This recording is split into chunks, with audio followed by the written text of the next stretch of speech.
Si usted no tiene melina, que es el caso de los que vamos envejeciendo, a veces tenemos como esos cortocircuitos. Es como que usted le quitara el aceite a un carro o le quitara, despellejara los alambres de un alambre y hace el cortocircuito.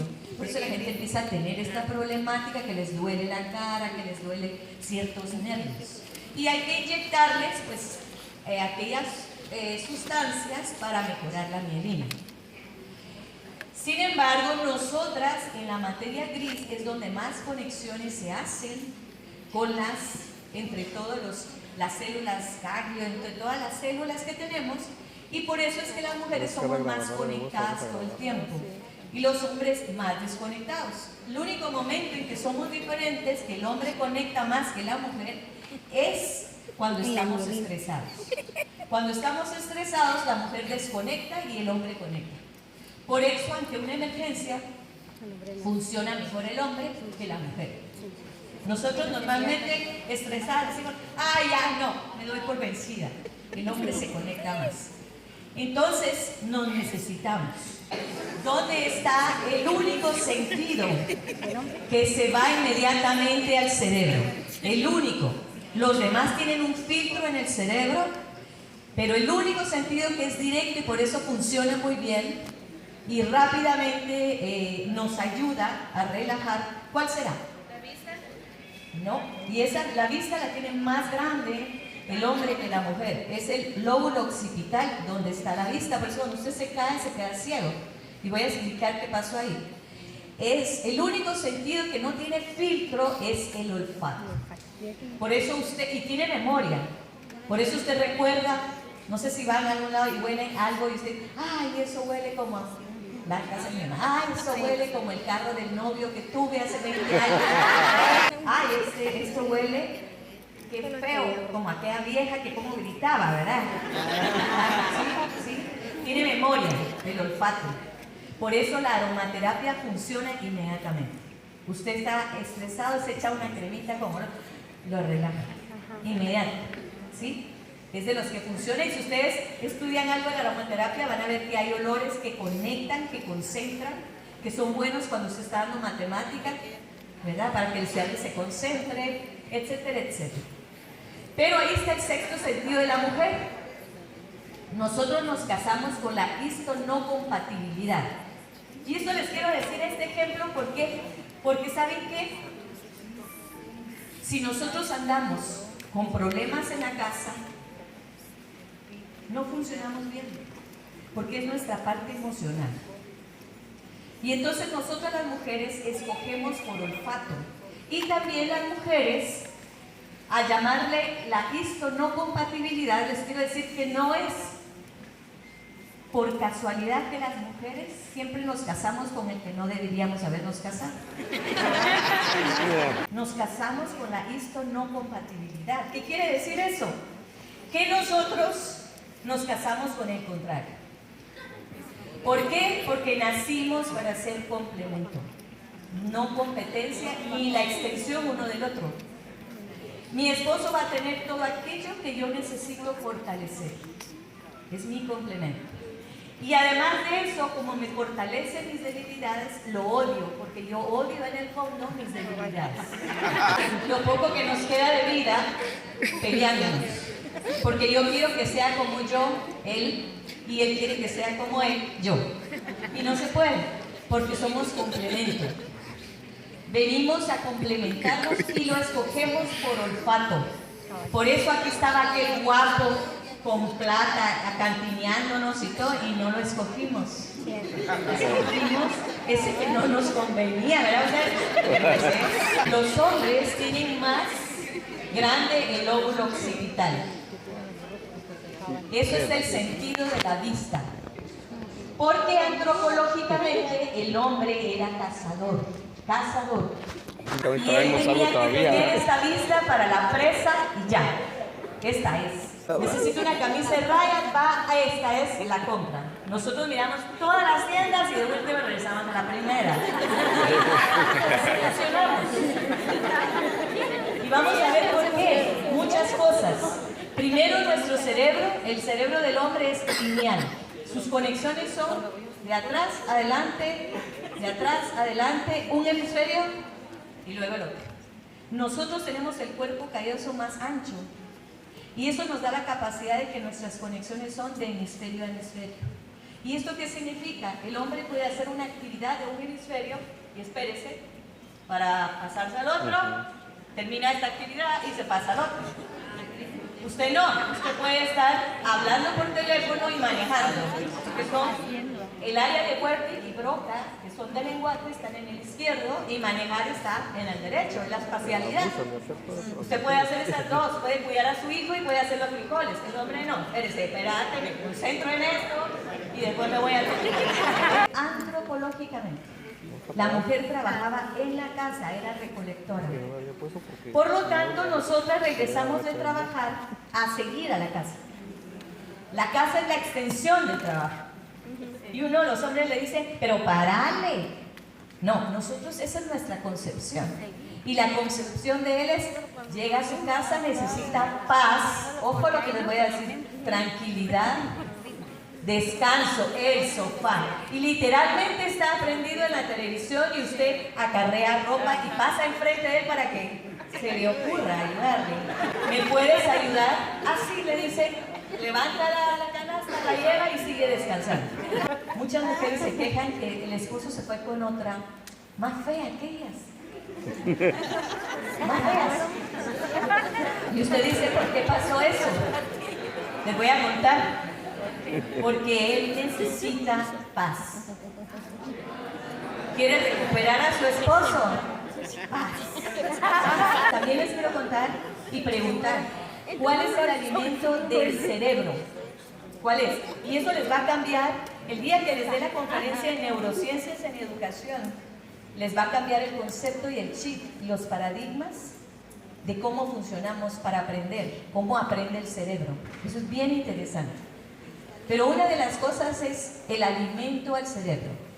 Si ustedes no le dan alimento al cerebro, no aprende, cae en letargo y cerebro que no se usa, se alisa. No es broma. Entonces, ¿cuál será el alimento del cerebro? Yo voy a estar dando traguitos de agua que a veces se me va a la garganta. A ver. La lectura. ¿No? La vista. Hay que alimentar con la vista. No, miren lo que tomé yo, ¿qué fue? Agua. Si usted no toma agua, no tiene mielina. Si no tiene mielina, el cerebro hace cortocircuito. Lo que produce la mielina es como ese aceite para engranar las neuronas. Mielina, los viejos, yo a partir de esta edad empiezo a producir menos mielina, la tengo que producir a través de medicamentos. Pero la mielina es necesaria para el buen funcionamiento del cerebro. Los estudiantes deben tomar agua. Antes nosotros decíamos, usted no toma agua, solo que aquí no. Ahí se recuerdan que aquí hay reglas. Cuando el cerebro no se concentra, se desconcentra y se concentra en el interior. Son aquellas personas que empiezan, ay, qué bonito me queda el vestido, ay, y aquellas los zapatos, y se desconcentra. El alumno que empieza a tirar papelitos, que está desconcentrado, usted lo tiene que sacar y decir, vaya a tomar un poquito de agua. ¿Qué otra cosa? Oxígeno. Para eso tienen unas cubetas. Oxígeno. Tienen que hacer ejercicio. Oxigenar el cerebro. Ahí estamos. Entonces les pregunto, ¿cuál es el mejor periodo para aprender matemática? La mañana. Después de receso. Antes creíamos que era al principio porque venían frescos. Mentira. El cerebro del estudiante que no ha consumido glucosa, que es el tercer alimento del cerebro, o sea, comida, no concentran. No concentran. Cuando ustedes están estudiando, no sé si les pasa, a mí me pasa mucho, o haciendo un trabajo fuerte, un informe o algo, necesito estar picando, comiendo, porque toda esa energía que está gastando el cerebro, necesito reponerla. Estudiante que no ha desayunado, no rinde. Por eso es necesario que coma. La alimentación escolar es básica, ¿verdad? Entonces, glucosa. Oxígeno, si tienen estudiantes que se están durmiendo, sáquelos a dar una vuelta, que caminen, oxigene el cerebro. O en los periodos de clase, levántelos, bueno, hagamos este movimiento. Hay muchos ejercicios para estimular el cerebro, cuando usted usa ambos hemisferios, muchos ejercicios que usted puede encontrar en internet. Puede hacer ese tipo de ejercicios para que el cerebro reconecte otra vez y continuar su clase. Entonces, eso ya nos hizo cambios en la educación, porque el mejor periodo donde el cerebro está más concentrado o se va a concentrar más es después de una actividad física. ¿Verdad? Eso hizo cambios. Neurociencias vino a hacer cambios a cómo enseñar y cómo aprende el cerebro. Pero hoy, con este preámbulo, vamos a iniciar qué es inteligencia emocional. ¿Por qué es la inteligencia del siglo XXI? Piensen qué quiso comunicar este autor con esta lámina. Fíjense los elementos que tiene y díganme qué quiso el autor presentar. El paso del tiempo, muy bien. ¿Qué otra cosa podría haber? El amor, el cariño, Un sentimiento con la música. la música. Levántense y me dice usted solita para que no digamos a todos. Dice, el tiempo que vivieron juntas de jóvenes, la enamoró con la guitarra, ¿sí? Mire, hemos celebrado, están los perrajes unidos, la botella, o sea, ¿cuántos años juntos? Qué amor, ¿verdad? Pero ella le dijo a él, no tanto. ¿Te acordás a qué? A que te enamoró un tiempo y te endulzó el oído, ¿verdad? Ni modo. A ver, ¿por qué Nos falta el algunos dicen el amor? Otros están diciendo el amor es ridículo. Otros estarán diciendo, seguro esa era la otra. ¿Por qué algunos pensamos diferente a otros? A ver. Por la experiencia. Muy bien, por ahí viene, más o menos. Pero hay otra, vamos a ver. Por las vivencias. No. No. Ah, más o menos por ahí viene.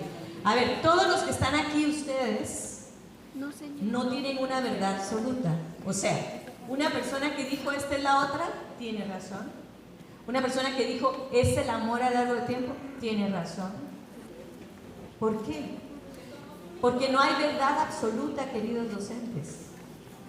Cada quien mira el mundo desde su experiencia, ¿sí?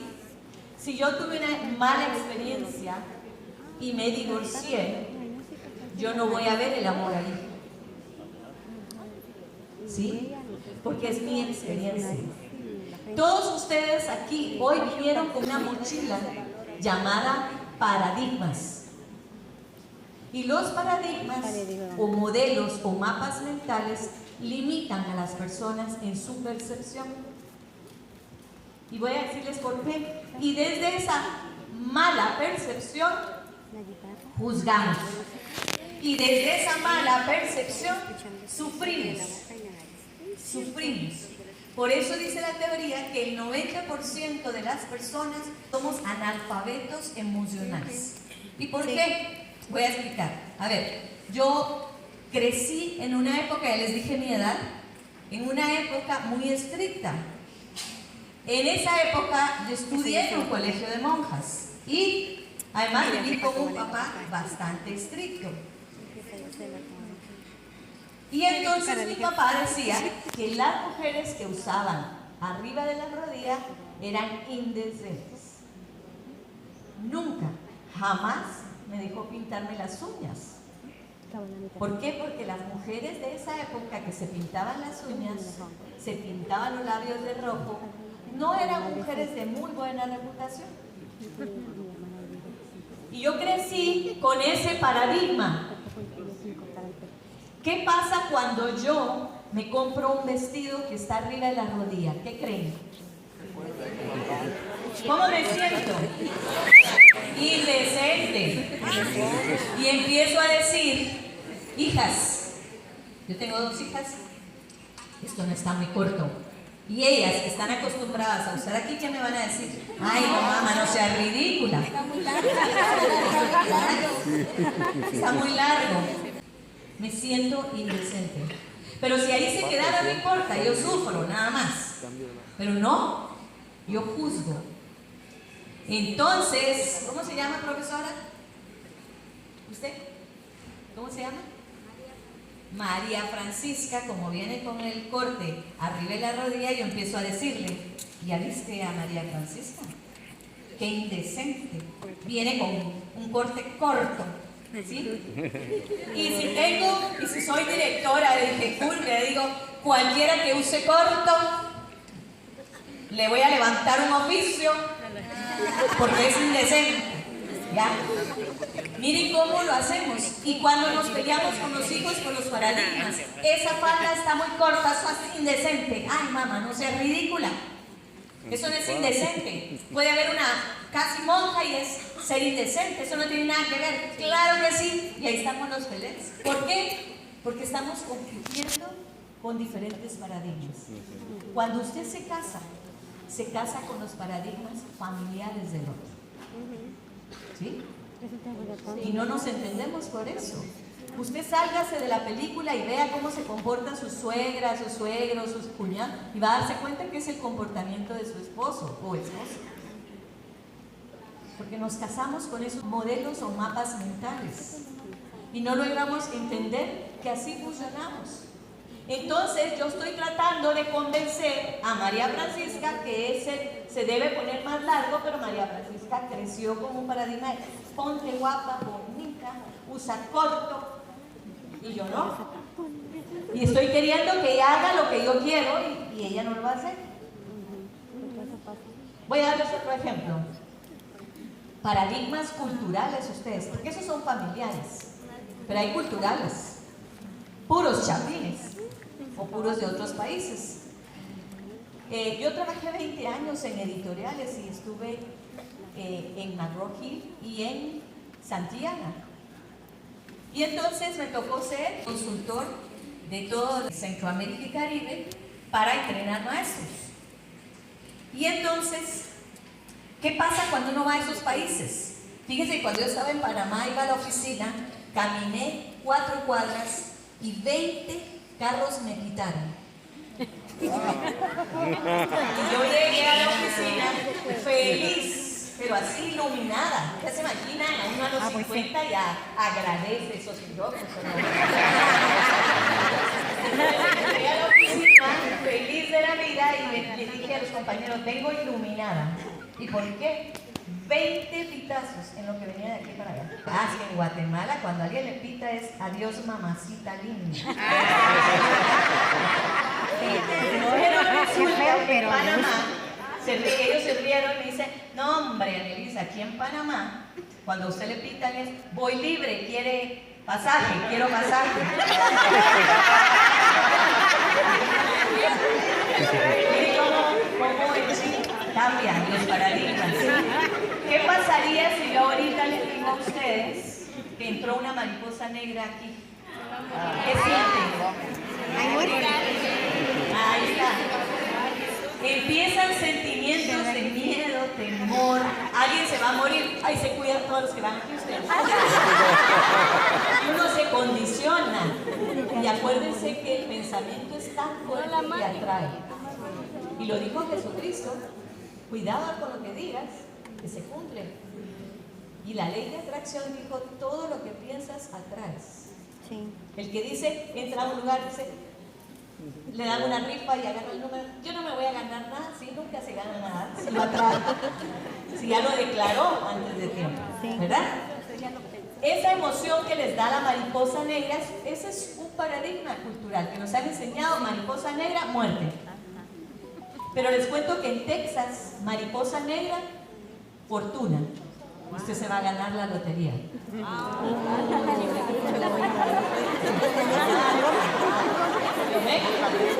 Ese es un paradigma cultural.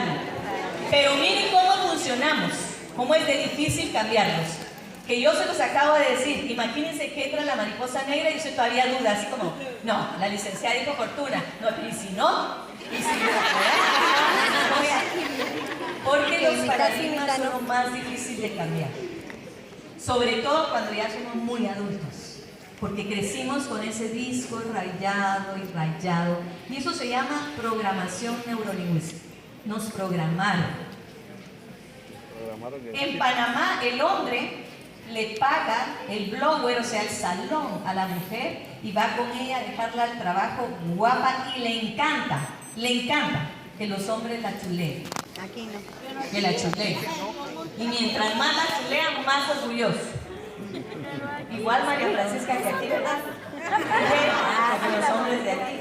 Ajá. ¿Y qué? ¿Por qué miras a mi esposa? ¿Qué?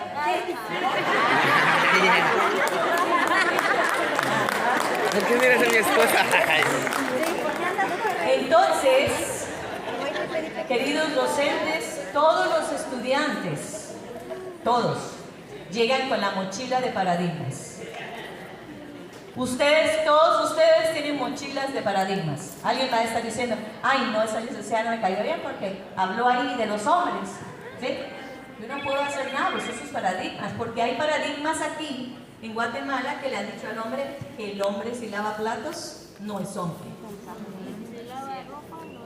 Si lava ropa no es hombre. Y ahí tiene a los europeos que lavan ropa, lavan platos, viven solos. Los gringos también. Pero no podemos evitar hacer eso. Porque hay unos guatemaltecos también, sobre todo los más jóvenes ahora. Pero esos discos rayados son muy difíciles de cambiar. Son verdades absolutas que tenemos metidas y que es difícil de cambiar. Si no, cambiaríamos muy rápido. Entonces, bajo esa premisa, quiere decir que todos sufrimos por algo que tenemos aquí. Porque ¿saben qué? Los adultos cargamos a los niños de cosas que no les corresponden por su edad.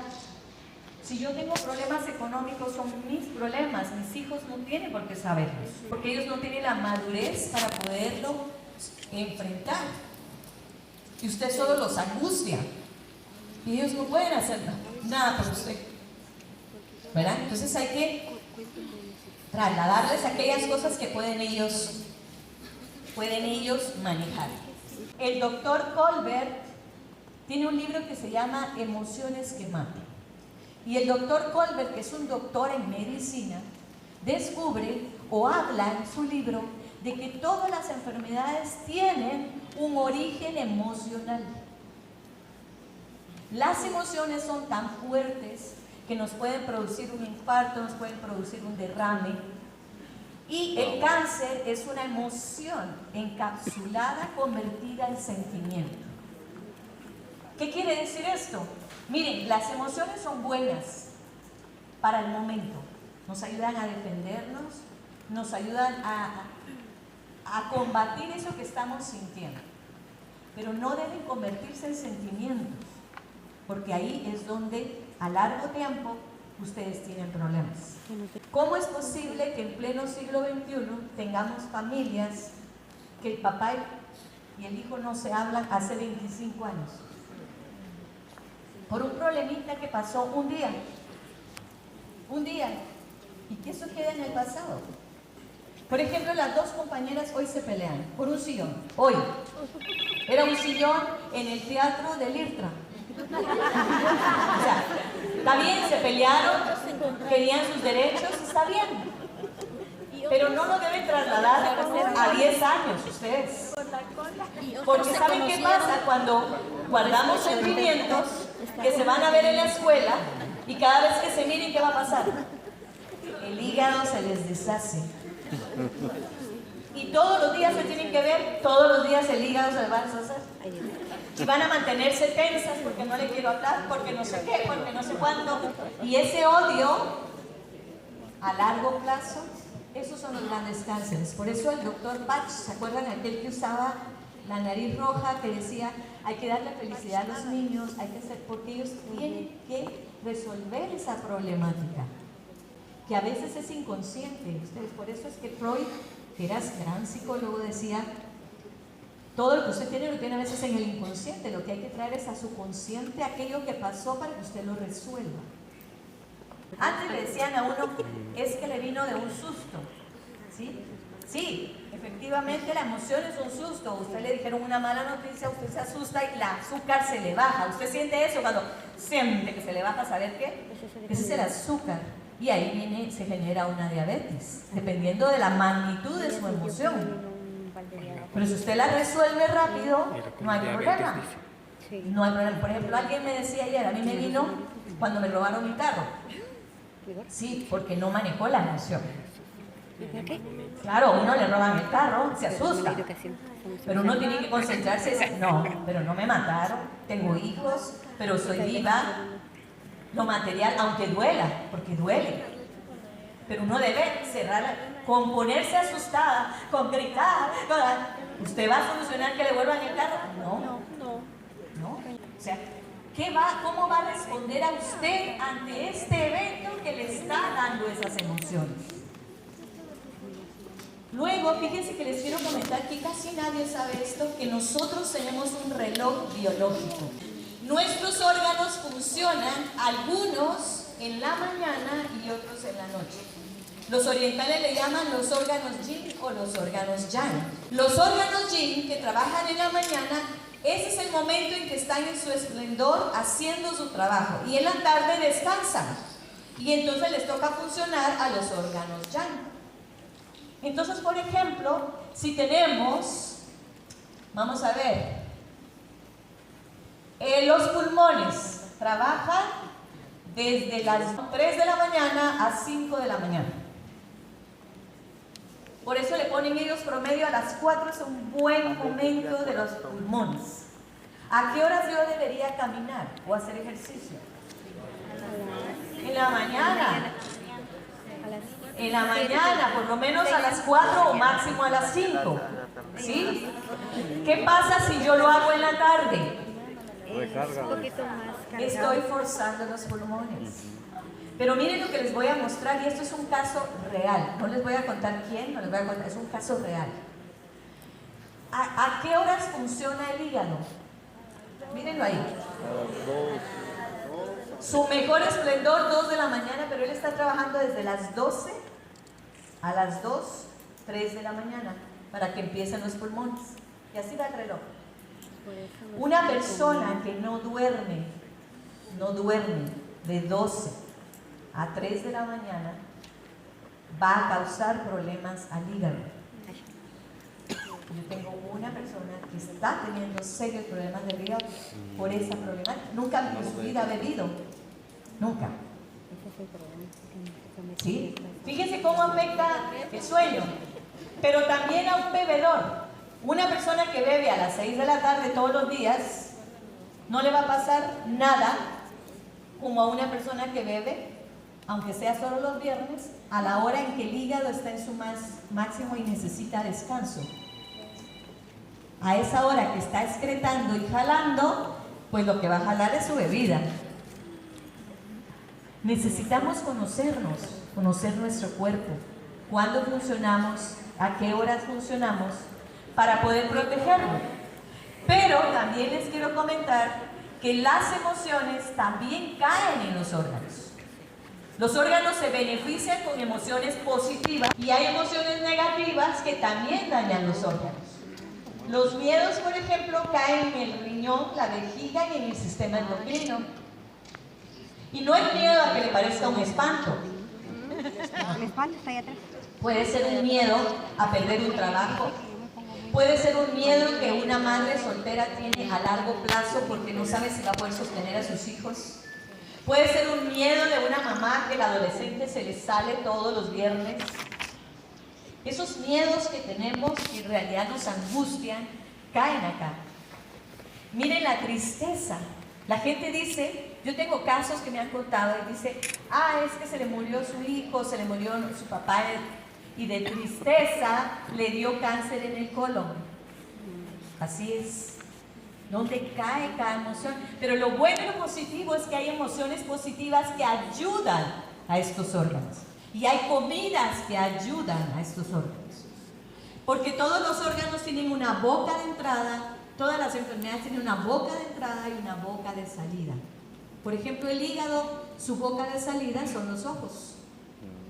Porque ahí se ve lo amarillo cuando usted tiene mal los hígados. Tienen un recorrido en el cuerpo y hay alimentos de colores verdes, por ejemplo, los rojos, todos los rojos ayudan al corazón.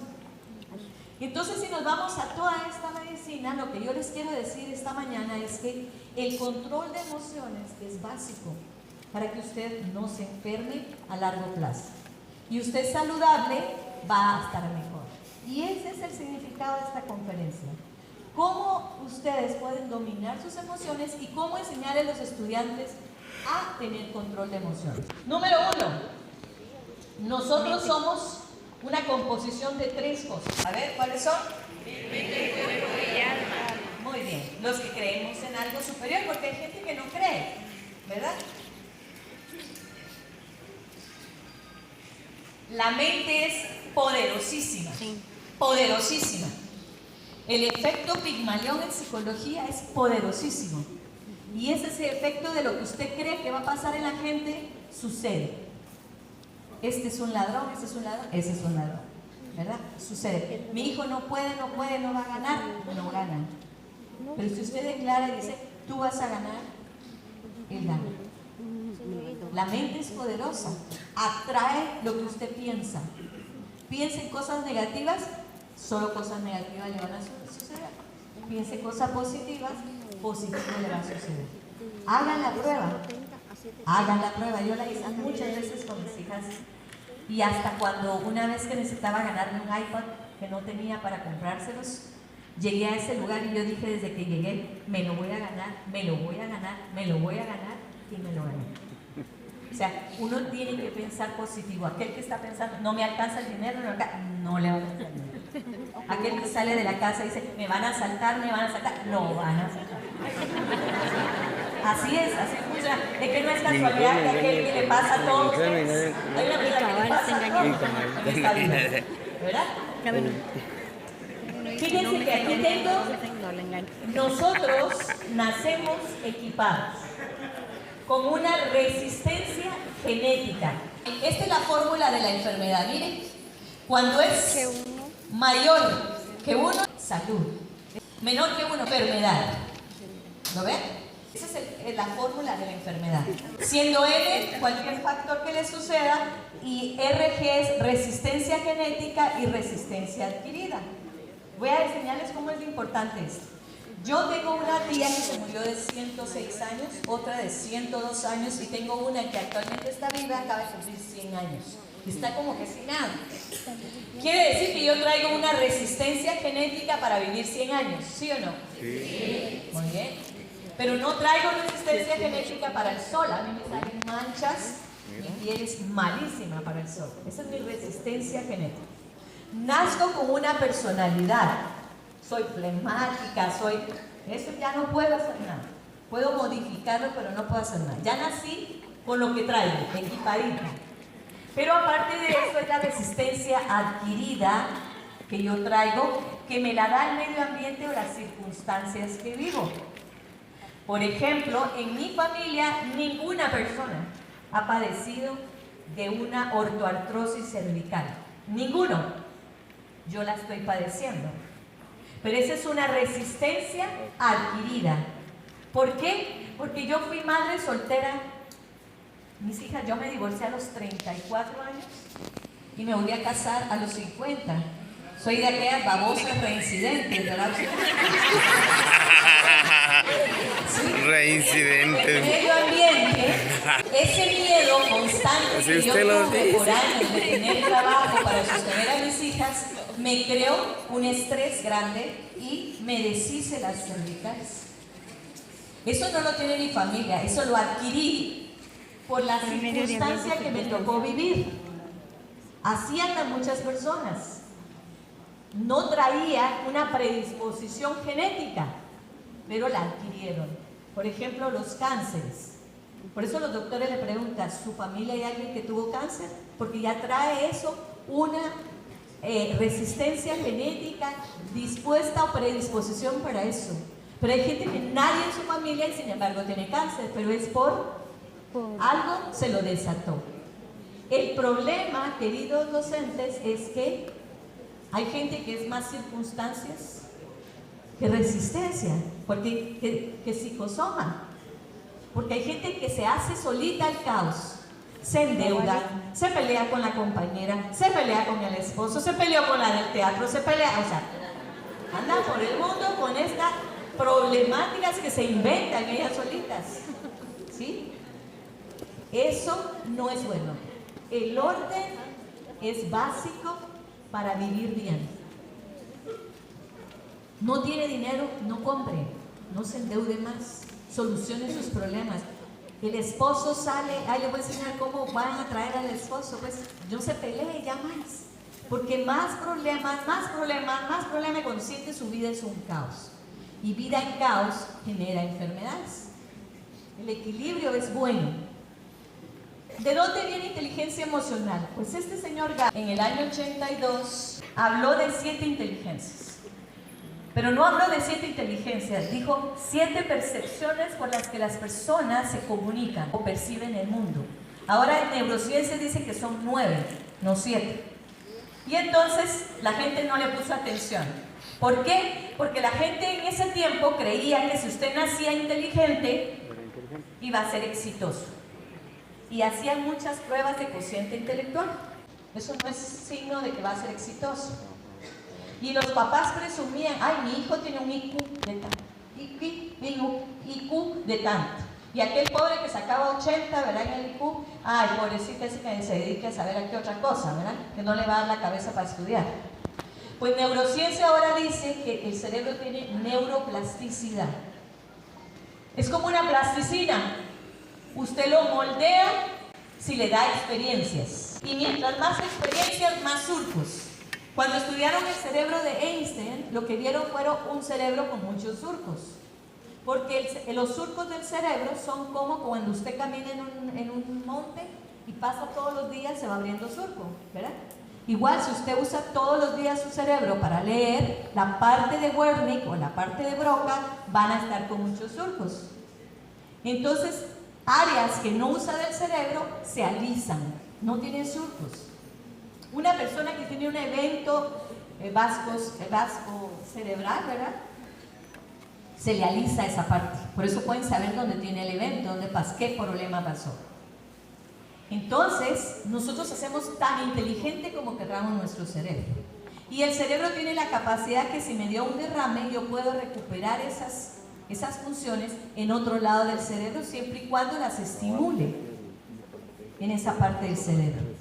Miren cómo nos ha cambiado. Antes nos decían que las neuronas no se regeneraban y ahora sabemos que sí.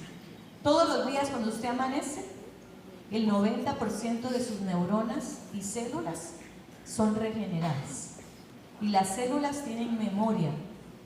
De manera que si yo quiero volver, si yo hice ejercicio de joven y quiero volver, me va a ser más fácil que alguien que nunca hizo ejercicio. Cuando yo recibí esta conferencia con el señor Gardner, tuve la suerte, yo le pregunté a él que si era posible. Yo estaba padeciendo de la presión, tenía la presión alta y estaba tomando pastillas y yo me negaba a vivir una vida, una vejez llena de pastillas. Le dije, ¿puedo regenerar? Y me dijo, sí.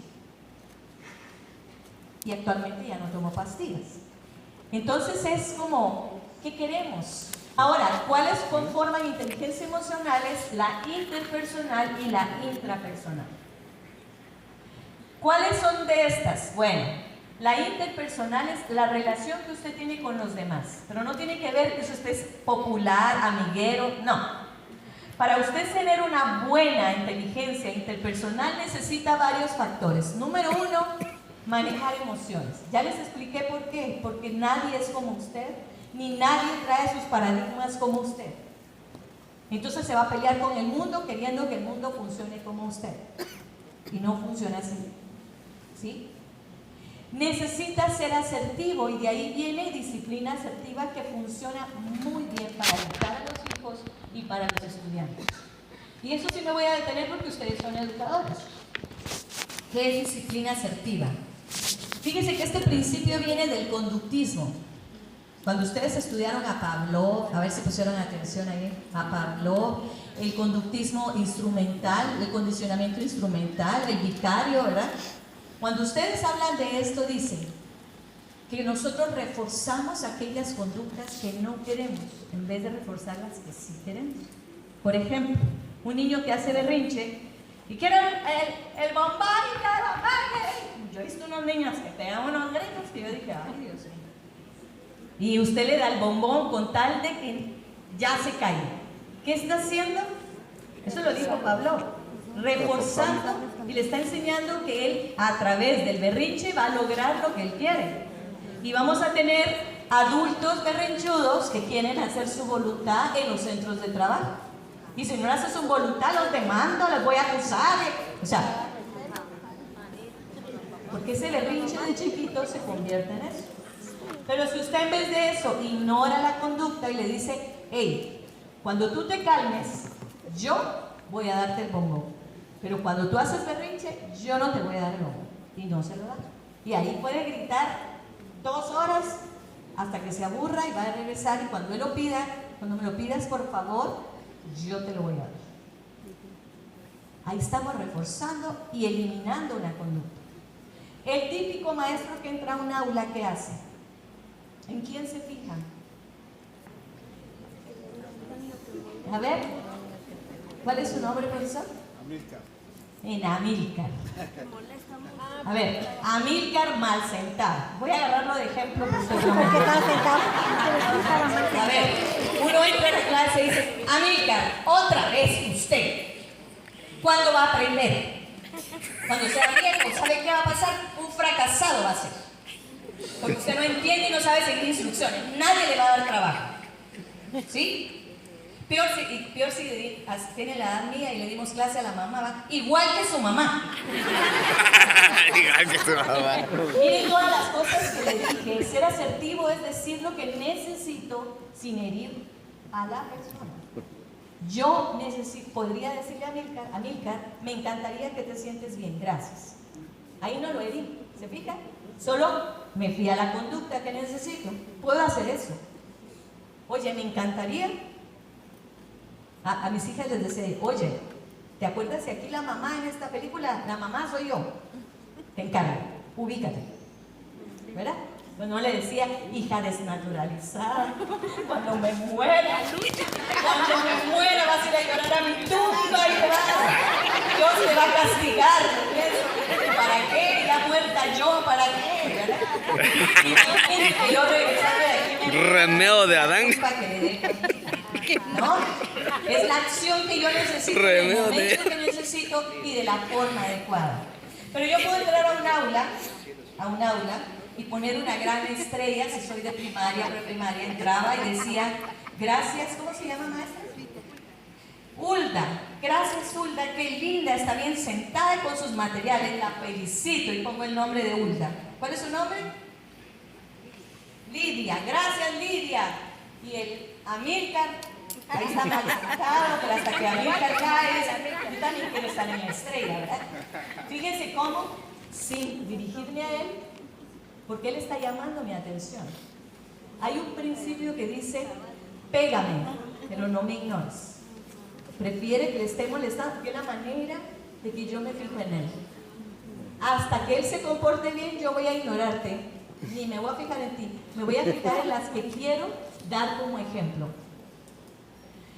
Cuando me tocó dar en secundaria, la cosa se puso peor, ¿verdad? Porque ahí no, estrellita. Y tenía una alumna que entraba tarde, arrastraba la silla, me interrumpía mi clase y ella no se daba cuenta. Y yo la quería matar. Un día dije, me paré en la puerta, firmé los papelitos y los entregué a 10 alumnos, los 10 primeros. Miss, ¿para qué es esto? Guarde, Miss, ¿para qué? Guarde.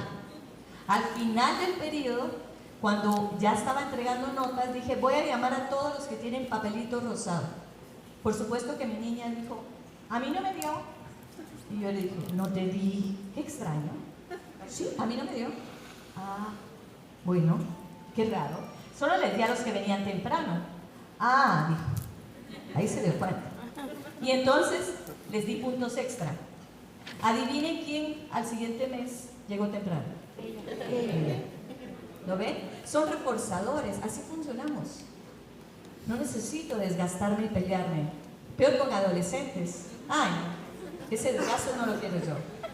¿Sí? Con mis hijas era igual. Iban a una fiesta y casualmente no oían el celular ustedes. Y uno desde las 12 ahí esperando y ellas no salían de la fiesta.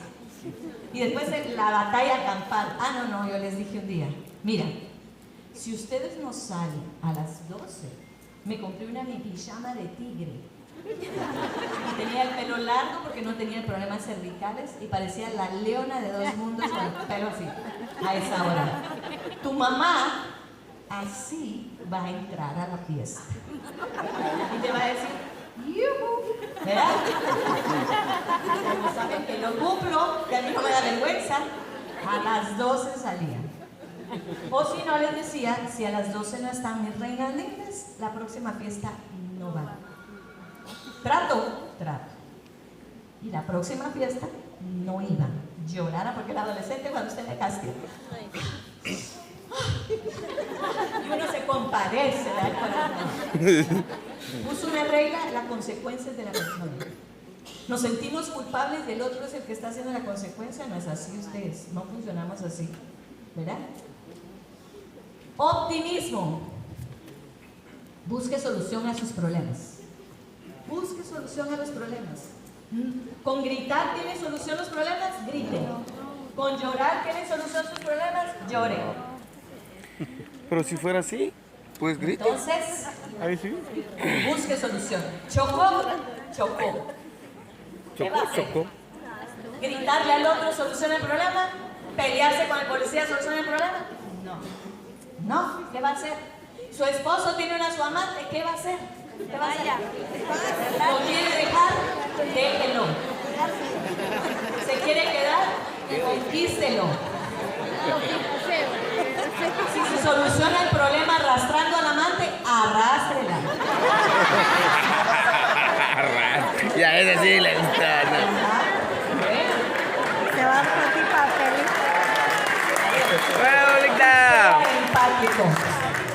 Sea empático.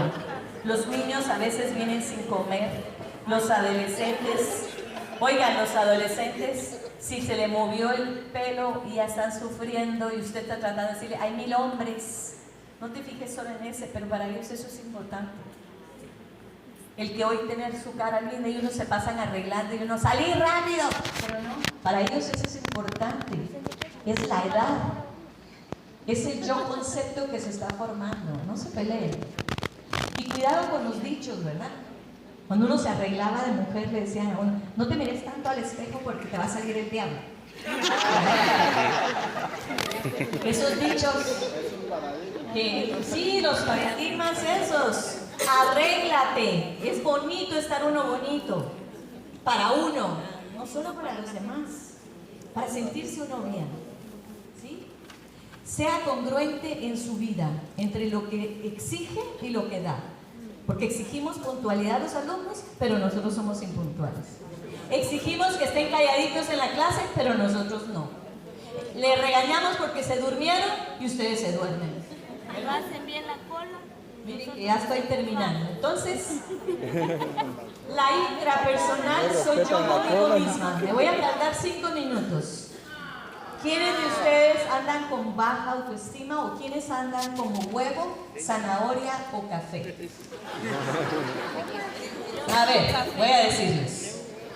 También necesito manejar emociones. También necesito tener una fortalecida autoestima. No una autoestima falsa. Como que mi papá me hubiera dicho, tú puedes ser Miss Universo. Mentira, yo soy demasiado chaparrita para ser Miss Universo. Eso es mentira. ¿Sí? Estamos mixtas. ¿Cómo están? ¿Están como huevos, zanahoria o café? Café. Cafecito. Vamos a ver. Ese es el recipiente. Vamos a ver, estaba un chef cocinando y su hija se estaba quejando de la vida. Y el chef metió en el agua hirviendo zanahorias, en otra olla huevos y en otra olla café. ¿Cómo entra la zanahoria a la olla agua hirviendo? Dura. Así entramos maleables a la vida. Yo creo en el amor, yo creo que voy a hacerlo más. Y la vida la arrastra y quizá cómo sale. Ay, es que yo, pobrecita, porque me divorcié, porque me dio esta autoartrosis, porque pobrecita yo, ¿verdad? Los víctimas andan ahí. Todo les pasa. Los huevos entraron maleables a la vida. Creían en todo. Creían en los hombres, casaron los hombres en las mujeres y les pasó un divorcio y ahora odian a los hombres. Y son de esos que andan hoy aquí en el IRTRA diciendo, ay, qué feo el sol, qué calor hace aquí, ay, qué feo nos murieron. Todo el día recibiendo conferencias, la habitación tenía, o sea, nunca les gusta nada. Pero los resilientes son la adversidad es el agua hirviendo. Todos la recibieron, pero en vez de darse derrotado, ¿qué hizo? Dar lo mejor de sí mismo. Pues ahora voy a ser mejor. Conozco una peruana, campeona, corredora, que se estaba divorciando, el esposo la dejó por otra, y cuando le daban ataques de ansiedad, del estrés, lo que hizo fue salir a correr. En vez de quedarse a llorar, su lamento, comer, salió a correr y se volvió corredora y campeona de Perú. Ese es un resiliente. Aquella que dice, me dejó por otra, pues se lo pierde, me voy a poner bonita.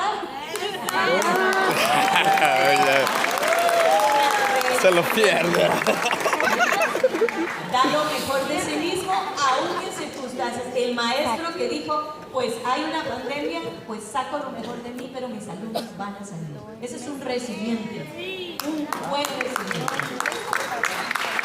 Y con esto les voy a decir, y con la última diapositiva. El doctor Masaru Emoto hizo un experimento. Puso agua de la misma fuente en 2 frascos. En un frasco le decía, fea, no sirves. Le puso música metálica y en otro frasco, linda, sirves, tú eres buena, tú eres útil. Y cuando cristalizó el agua, las que le decían cosas buenas eran así, mira, y la que le dijo cosas malas fue así. Y él lo que nos dijo fue, las palabras causan tanto daño como las acciones. El 70% de nosotros somos agua. Cuidado las palabras y los discos rayados que le decimos a los alumnos. Tú no sirves, eres igual a tu papá, eres igual al tío. De maceta no vas a pasar. O sea, cuidado con esas palabras, ¿verdad? Los estamos programando. Entonces, la actitud de una persona es el 60% del éxito de su vida. Y le estamos destruyendo la actitud por las notas. Ya no puedo hablarles de todos los cerebros, pero me voy a ir al final. A esta me importa. Tenemos 2 cerebros. El cerebro emocional, que es la amígdala, no esta que está aquí, la que está aquí. Ese es el cerebro mamífero y el neocórtex, que es esto, están comunicados con un tubo. Cuando tengo emoción fuerte, lleno de líquido, el lóbulo prefrontal, y por eso no pienso, no razono. Aquí está el raciocinio y aquí está la emoción. A mayor emoción, menos razón. Cuando estamos enamorados, sacamos tantas endorfinas, que las endorfinas son buenas para vernos bonitas, hermosas, le dan al cuerpo una sensación de bienestar. Cuando estamos enamorados, llenamos tanto que nunca vemos que era narizón, que tenía otra mujer, que no trabajaba, que era feo. Nada. Está enamorado. El lóbulo prefrontal es el que analiza, el que reflexiona. Lo importante de la inteligencia emocional es no permitir que la emoción nos tape la razón. Y para ello, entonces, lo que necesitamos es que tenemos 2 mentes, una con la que siento y una con la que pienso. ¿Sí? Una es como el ángel y otra es como el diablo. La amígdala es el diablo que le dice, pégale, pégale porque estás bravo, y el otro de la razón dice, no, te vas a causar un problema. ¿verdad? Esa es la inteligencia emocional. Es la capacidad de sentir, entender, pero usar la fuerza de la emoción en algo productivo y que no nos destruya. Cuando bien que le aguanta alumno que esté furioso y quiera pegarle a otro, usted le dice, cálmate, reconozcamos la emoción. Así, mire, este periodo, uno, reconoce la emoción, dale un nombre, des el permiso de sentirla.